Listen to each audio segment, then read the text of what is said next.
is Senior Associate Justice of the Supreme Court of the Philippines. Please join me in welcoming the Honorable Antonio Carpio.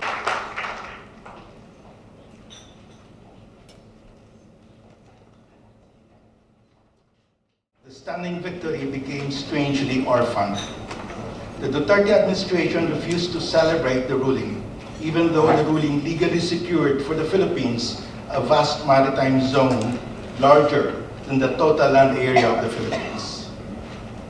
6 months later, in December of 2016, President Duterte announced he was setting aside the ruling in favor of better economic relations with China. I was aghast at the present use of the phrase setting aside.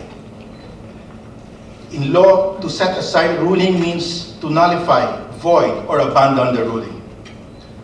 I had to sound the alarm for the Department of Foreign Affairs to immediately clarify the President's statement.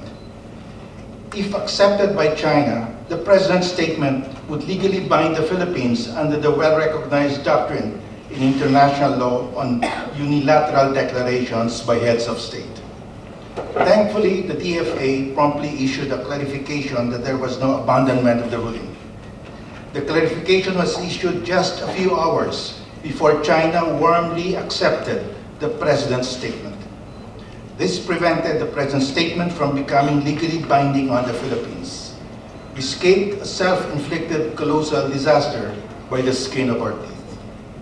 This incident graphically explains Philippine foreign policy on the South China Sea dispute after the arbitral ruling. A policy without discernible direction, coherence, or vision. A policy that relies more on improvisation than on long-term strategy. I do not at all blame the DFA for this, because the chief architect of our foreign policy is not the DFA but the President. With our open forum. First question. What is the point, and this is addressed to anyone on the panel. When the ruling came out, we did not ask the international community to support us anymore. We dropped the ball. If you recall, in the Nicaragua versus US case, Nicaragua won over the US, and Nicaragua waged a campaign in the General Assembly of the United Nations. Every year they would sponsor a resolution requiring, demanding that the US should comply with the ruling of the International Court of Justice. And there would be voting every year, and they would get the majority. And every year they would sponsor the same resolution, and their majority would increase every year until the last voting, only one country sided with the US, Israel. We did not even start it. We just dropped the ball after the ruling came out.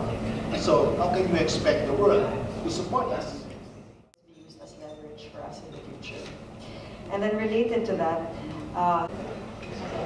there will be an opportunity for photos again.